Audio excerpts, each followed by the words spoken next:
Hello කොහොමද මම සාරා ඔන්න ඉතින් වෙනද වගේම අදත් ආවා පොඩි ඔපයක් අරගෙන අද නම් ඉතින් යන්න හදන්නේ පවුල හැමෝම එක වරහන් ඇතුලේ කියන්න ඕනේ හැමෝම කිව්වට අපේ අක්කා නෑ අද ඉතින් ඔයාලව එක යන්න හදන්නේ හරිම ලස්සන තැනකට යන්කෝ බලන්න නියම කිව්වම හරි නෑනේ ඔයාලත් බලන්න එපා මේ කොහෙද කියලා එන්න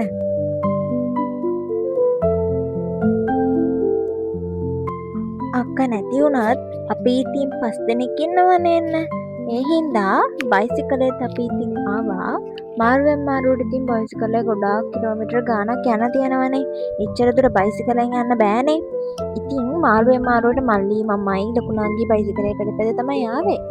දැන් නම් ඔන්න අසල තැන කිට්ටුවටම ඇවිත් ඉන්නේ. තව චූටි වෙලාවකින් ඔයාලට බලා ගන්න පුළුවන්.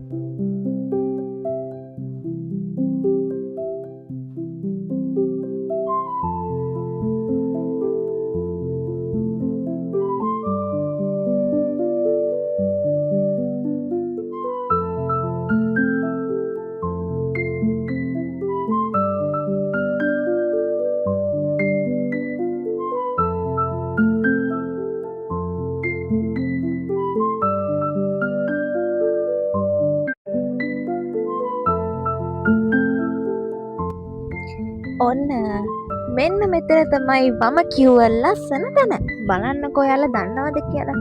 සමහරු නම් දන්නව ඇති, සමහරු නොදන්නවත් ඇති. මේ කිව්වොත් අපි කියන්නේ අඳගල වැල්ල කියලා. ඒ කියන්නේ අඳගල බීච්. මම දන්නේ නැහැ හරියටම කියන්න. නිදන්ගල කියන්නෙත් මෙහෙට කියලා සමහර අය කියනවා. දන්නේ නැහැ ඉතින් හරියටම කියන්න.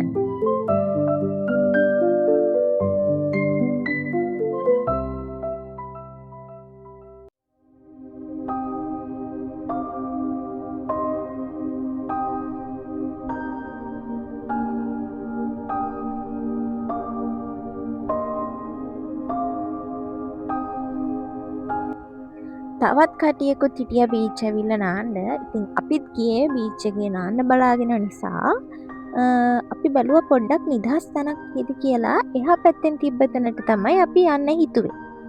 එන්නකෝ යන්න. එතන හරිම ලස්සනයි.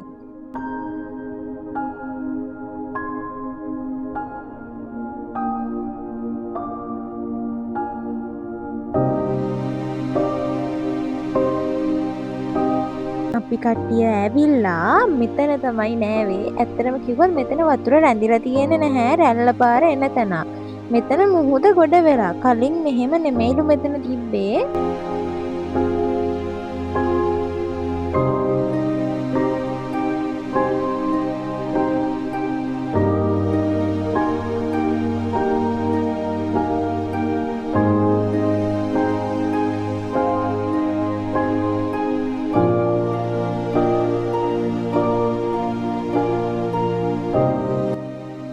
ඉතින් අපි වැලි මාලිගා හැදුවා.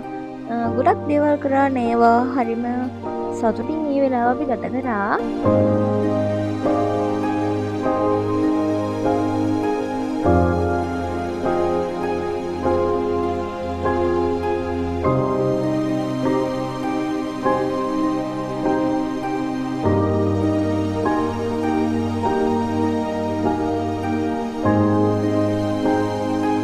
ගමනත් ලොකු උඩට දවස් ගණන් ඉඳලා ප්ලෑන් කරපු එහෙම ගමනක් නෙවෙයි. කලින් දවසේ තමයි නංගිලා කතා වුණේ යමුද කියලා. ඉතින් ඊළඟ දවසේ අම්මට බලෙන් මෙයාලා කතා කරලා යන ලෑස්ති කරගෙන තිබ්බා. මමත් ඒ වෙලාවේ ගෙදර නෙමෙයි හිටියේ. ඉතින් මමත් ආපු ගමන් එතකොට අම්මලා ගිහිල්ලා තිබ්බා යන්න. ආයෙ ගෙදරට අම්මලා ආපස්සට ඇවිත් මාව එකගෙන ගියා.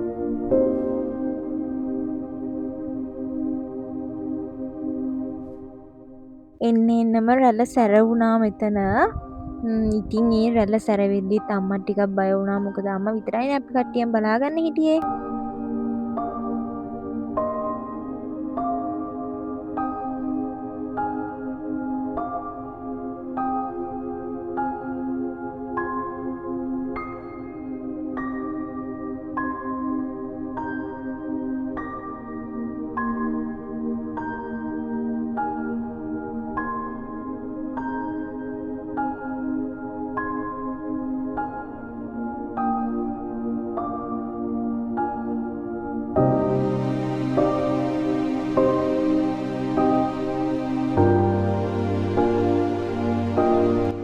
අපි නාලා ඉවරනාට පස්සේ ගොඩට එද්දි තමයි මේ මාමා මෙන්න මේ මාළු අල්ලන්න දැලක් දාන විදිය තමයි ඔය කියලා දෙන්නේ.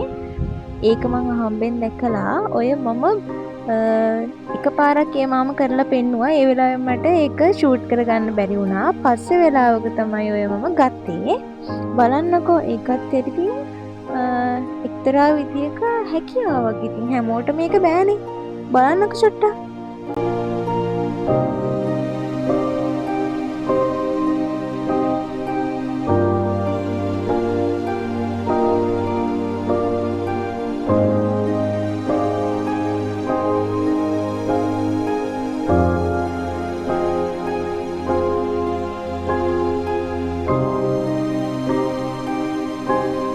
බලන්නකෝ බවුල්ලු ගොඩාරියක්. යාලා මං හිතන්නේ යාලා කෑම හොයාගෙන යන්න දැම්මම හැරිලාද කොහෙද. බලන්නකෝ කොච්චර ඉන්නවද කියලා. හරිම ලස්සනයි ඉතින් නේද?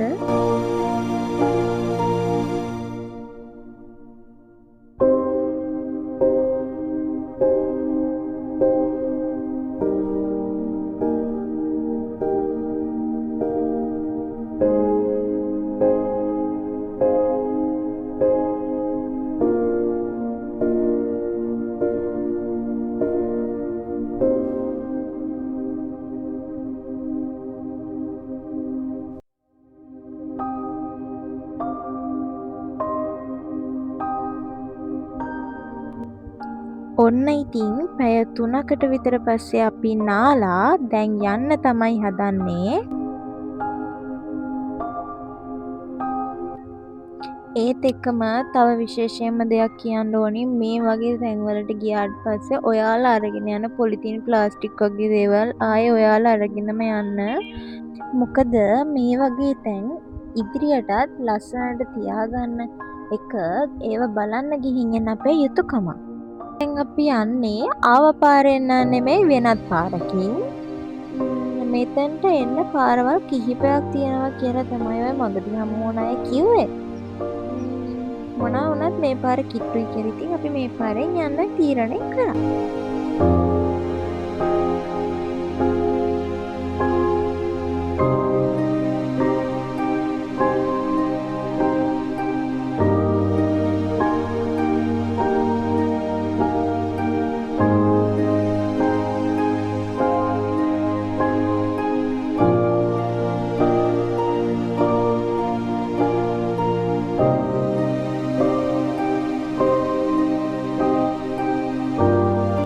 වෙල්යායවල් මැද්දේ පොඩි පාරකින් තමයි ඉතින් අපි මේ එන්න ආවේ.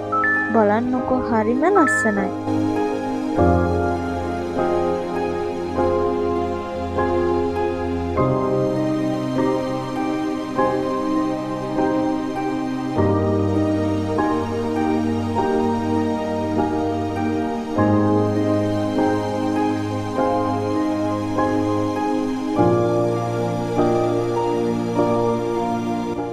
බයිසිකලෙන් යන එකත් ඉතින් ටිකක් ලේසි නෑ.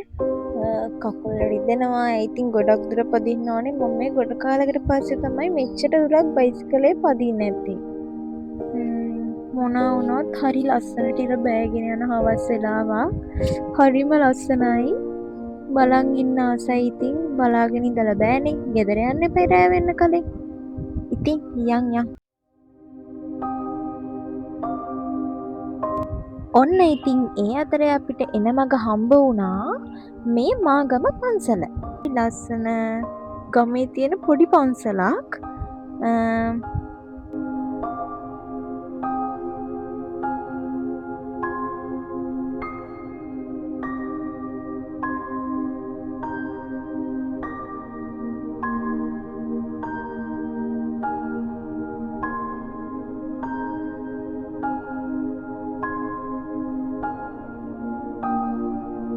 ඒ වගේම ඊට එහා පැත්තෙනොත් තියෙන්නේ ඒ ගමේ ඉස්කෝලේ. ඒ කියන්නේ මාගම ඉස්කෝලේ.